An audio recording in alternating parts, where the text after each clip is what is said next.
Well, I'm honored to speak with you. I've heard about you for years. It's great to finally get a chance to speak with the famous Nancy Leader. This is cool from Zeta Talk. I'm excited.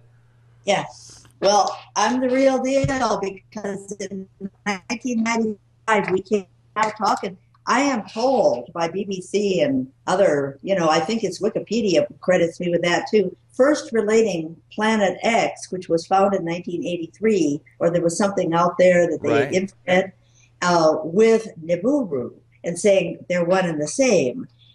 So it built on that. But basically, the big deal is that the Zetas, my friends, the Zetas, gave the coordinates in the sky, XY positions in the sky, where to look out near Orion at various dates. They were very specific. I mean, they went umpteen past the decimal place. And we had teams on three different continents. We had in the US, and in France, and in Africa that went looking at those coordinates and found this inbound object moving according to the zeta coordinates. And that's the path diagram, which I have on my website, and I also sent to you. It is they pinpointed where the 1983 infrared balloon found an object, and it Okay. hit the Washington Post front page. And it just as a side note, when they came out with this Planet Nine announcement in January, guess where they were saying that Planet Nine folks were looking? Exactly where the Zetas pinpointed in 1997 when I put that path diagram up. That's how accurate these Zetas are. They're the real deal. Okay, so then they said, and then it swung up toward the ecliptic, and then it got into a retrograde motion, and then it dropped down below the ecliptic to avoid the crowded particle flows, yada yada. And these three teams went out in the winter of 2001 because Orion is only visible in the winter months from the northern hemisphere. They went out and went to observatories in Vancouver, in the U.S. And France. A France astronomer found it, but he was not allowed to release his images to us. The observatory said, no, no, no, there's a cover up going on. We'd have to kill you, So he Wow. wasn't allowed to give us the images. That's the way. And also in Zaire, in South Africa. So they found it where the Zetas said it would be. Then, in going into the winter of 2002, we were using infrared. A France student in France got a hold of infrared equipment. The people there didn't know what he was doing. He was just a student. Well, he was looking at our coordinates and made images and slipped them all to us. Then again, we went over to, I believe it was CCD Images, in out of Arizona, and there Okay. was an infrared from a skeptic astronomer in Florida who put it up on SciAstro Amateur Usenet and said, "Okay, Nancy, where is it?" And we fingered it. The Zetas had me finger where it should be, and people looked closely, and sure enough, it was a dim star that wasn't on the star charts. So we got infrared in France and Florida. Then we moved to CCD imaging in the winter of 2002 to 2003, Hmm. Arizona. And we had teams that went in every 2 weeks, paid their own money down, rented a scope near Flagstaff, and uh, we found it to be moving in accordance with the zeta coordinates. Basically, in 2 weeks, it had moved from where it was before, and where it was before, there was no dim star.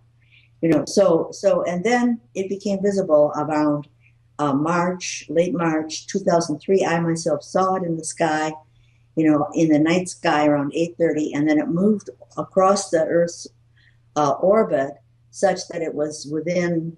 Then you had to have light pollution from the sun to see it. All that's on my website. I did a video of my own. If you look at my YouTube channel, you'll find that about what I just described to you with pictures. It's very well documented in many places in my website.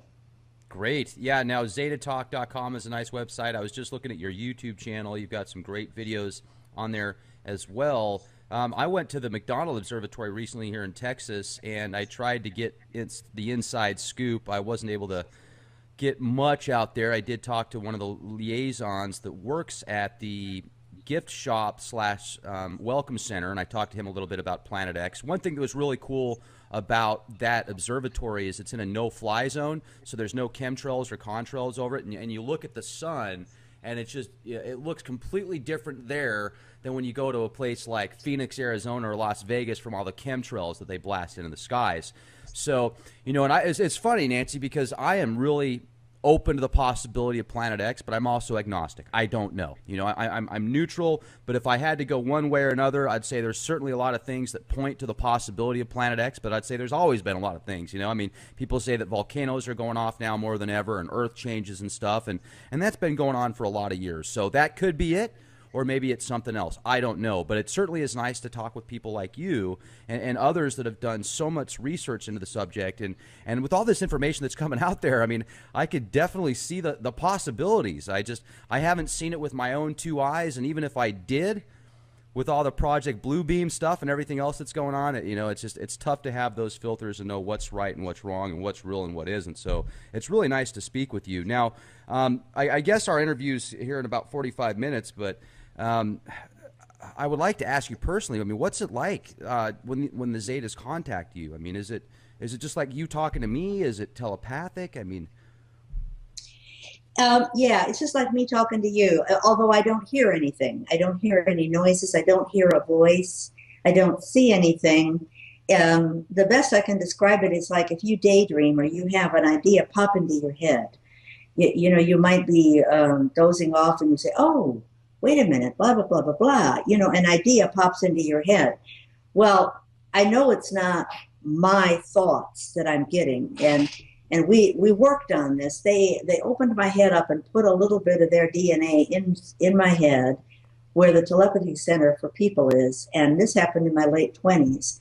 And I do recall the instance. They had me walk out into the backyard, and get on a little spaceship and go through this routine.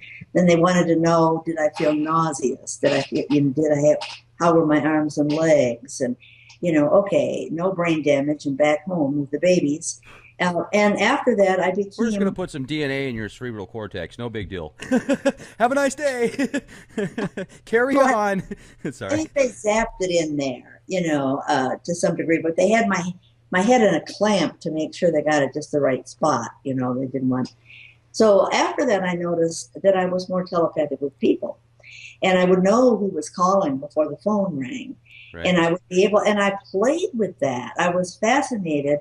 I wasn't even consciously aware that I was a contactee at that time. I wasn't consciously aware until 55 years of age. I did not let myself know I was a contactee so that I could live a normal life and people wouldn't be able to say, well, she's always been crazy.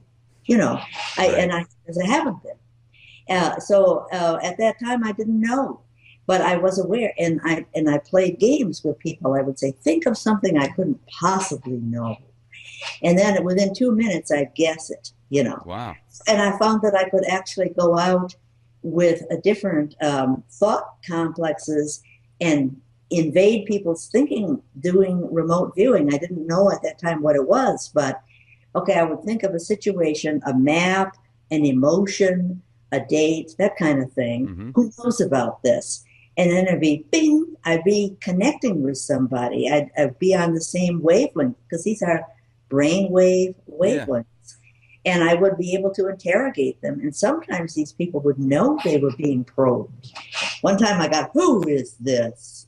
So wow. Remote viewing is real. If you have telepathic ability, you can do it. It's a great snoop tool. So when I talk to the Zetas, it's just, it is conversational, but I don't hear anything in response. I get a realization. Okay. And then when I do Zeta talk, I wrap English around my realization or my concepts that they've given me, the concepts. If I were French, I would wrap French around it.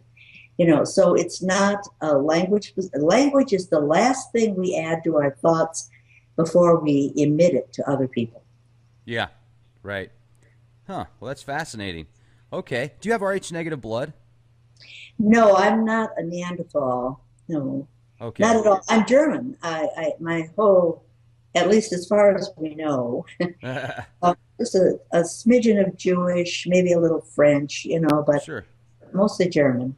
I know several people that are lifetime contactees that, multiple experiences with what they call the grays. They don't call them zetas. And they have Rh negative blood. And they have like that extra tailbone, some real weird anomalies with that blood type versus the non-Rh negative. So I have seen a lot of images lately of Planet X, and some of them have been incredible, and other ones have been, they look like just, straight up lens flare to me. So I recently came out with a video where somebody wanted to come on the show, and he wanted to debunk most of the Planet X video, or, pictures. And the ones that he brought to the table, they weren't the best pictures, but he certainly was able to debunk them. And now it's funny, Nancy, because I think that Planet X and Nibiru, people that are looking for the wrong things oftentimes are putting all this energy and focus into stuff that isn't real. And I brought that to the table, and now a lot of people that I guess are just so passionate about lens flare anomalies being Planet X are looking at me like I'm a disinformation agent. I was called a government donkey, a federal donkey, and several other things from people, which I'm just like, wow, you guys, I'm a reporter. I'm trying to get to the truth. I'm bringing both sides to the table. And I've interviewed many people like Gil Broussard, Marshall Masters, and others that have specialized in Planet X. And I've talked to people like, what was his name? Not Marshall Clarfield. I spoke with him as well. I spoke with a gentleman that basically tried to debunk Planet X. And so, I mean, I talked to both sides here. And as I said, I'm agnostic on the subject. But it certainly seems to me that there's a lot of evidence that points to the possibility of Planet X. When you read some of these ancient articles and texts like the Sumerian tablets and such, does the Zeta talk, does that parallel with the Sumerian tablets and many of the translations of Zachariah Sitchin and maybe Gerald Clark? Yes and no. They don't stand behind what Sitchin has translated, but they said the ancient Sumerians were talking about Nibiru. That is the planet, and of course it shows up in Plato's work. That all kinds of the Aborigines, the people all over the world have talked about the Great Flood. The Chinese our mythology is full of talks about prior crustal shifts and the like. Hapgood talking to Einstein with the crustal shifting theory. Velikovsky coming out mapping the 3600 signature, I like to call it that. And there's so much evidence that every 3600 years we have cataclysmic changes on Earth. We have Velikovsky mapped how the oceans drop 16 to 20 feet worldwide, 35 or now it's 3,600 years ago, and what about the mammoths? Found up there in Wrangel Island, where it's just frozen solid all the time, and that they have green grass in their tummies and buttercups. They were suddenly frozen, or drowned and then frozen. But the point is, green grass doesn't grow up there, and these are gigantic herbivores. So you could go on and on about the geological proof that every 3,600 years we have something cataclysmic happen. There's a huge cover-up going on. Why is that the case? Well, the Zetas have said that in 1983, when the JPL and NASA sent up the infrared balloon up above the atmosphere to get a clear view, and they looked in the direction of Orion because they were getting this information from aliens after Roswell, chatting with them. And they said that's where the direction it's coming from. So up went the balloon, and everybody prior to that, 1980 on, there was lots of articles in magazines saying, we're looking for Nemesis. A tug out in that direction. There's a gravity pull. The outer planets perturb in that direction. Even all the ancient astronomers knew that and were documenting. We're going to go see what that is. Well, okay, it was fine as long as they didn't find it. But in 1983, when they found it, they were so shocked that the cover-up didn't clamp down fast enough, and it hit the Washington Post December 31st at the bottom of the front page, mystery planet, blah, blah, blah. Maybe so close it's part of our solar system, maybe very distant and huge, and and then they said, but we can say for sure it's not inbound. Well, if you don't know what it is, you can't say for sure. So then whammo, here comes the cover up, and the cover up was, oh, never mind, there's no perturbations out there, and it's all nonsense. We did a math error. It was a math error. Well, bull crap. So so anyway, why did they do the cover up? Reagan issued an executive order saying, don't talk about this object and don't talk about aliens either. So that was part, and therefore they had justified, it was a national security issue. People were going to panic. They were going to run screaming in the streets. You were going to refuse to go to your jobs. You weren't going to pay your mortgage. All these horrible things. More people would die if they knew. Well, they knew, and they weren't screaming in the streets, but they're special and we're not, we're dummies. So now we have a gradual announcement happening. There's been a struggle about those who wanted to tell us the truth. Obama reversed those executive orders, but everybody was still terrified. Anybody that wanted to talk about it would get assassinated or have accidents. So Obama struggled since the middle of 2012, according to the Zetas, to tell us about Reagan's executive orders, and now reversed. And it's here, it's arrived. Never did get there. So now we have what the Zetas call prongs, multi-pronged approach. Planet 9, it's out there where they found this big planet in 1983, this object. Exactly. Even the Zetas, when they gave their path of where people should look for it inbound, pinpointed the lower part of Orion's bow as where the IRS team found it. And son of a gun, that's where they're saying that they found Planet 9. Well, then we get into all these exoplanets, and oh wait, Wise and Kepler and the Hubble, they're looking way too far out there. And it's probably right under our feet, and we didn't notice it. Guess what? The ESO observatory in Chile has found all kinds of exoplanets closer in since 2010 that Wise and Hubble and Kepler did not find. Oh, okay. And so we've got all these people searching, the skies, and look. Now they've started to look at the Dark Energy Survey, which is an infrared survey of the skies. We'll go back a few years and look and see if there's exoplanets that are moving around. Well, I kind of predict that by the end of the summer, we're going to have a basic admission that Nibiru arrived, that arrived when the Zeta said, where they said, and it's parked there next to the sun, outbound now toward Earth. And that's where we're going. And people are not running in the streets, refusing to pay their bank accounts or mortgages, quitting their jobs. So we're getting there. I'll let you get a word in edgewise. What do you mean by it's parked next to the sun? I mean, is it actually parked there, or can they move it around at will? Is this some type 2 civilization?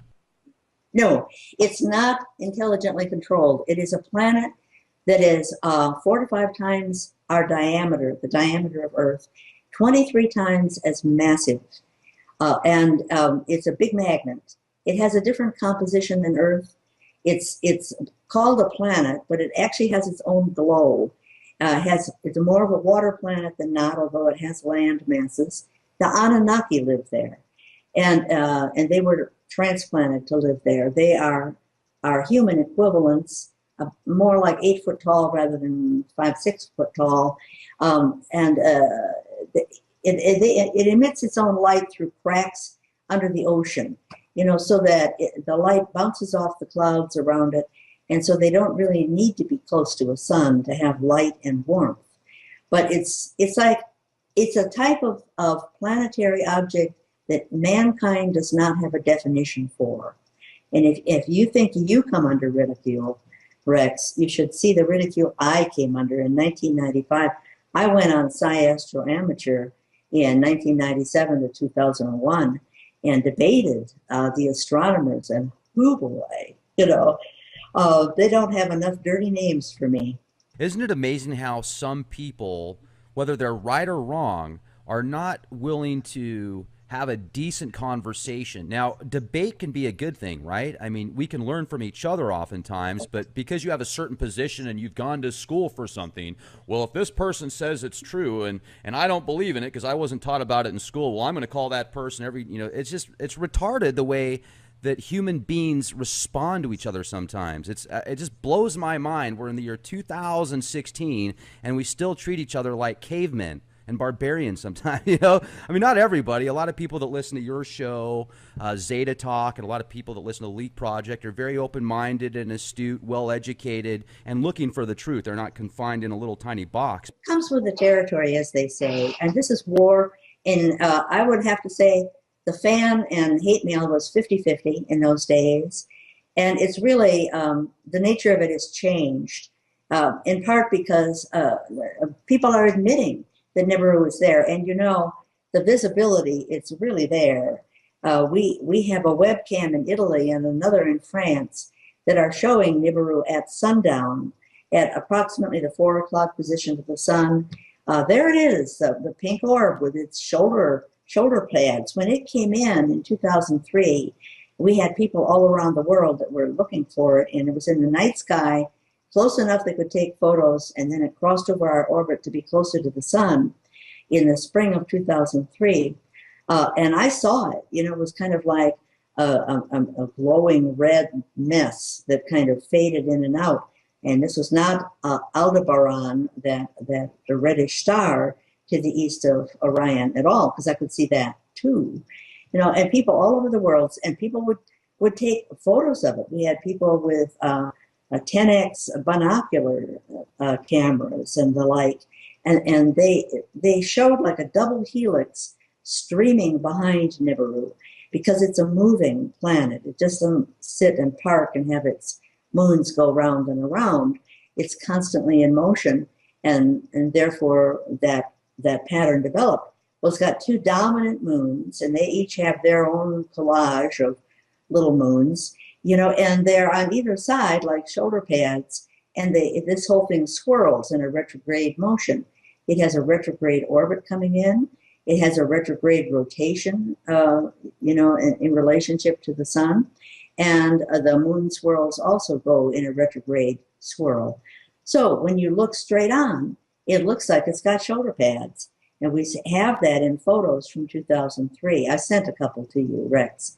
So also now in this webcam from Italy, and when it's become visible, there it is with the shoulder pads.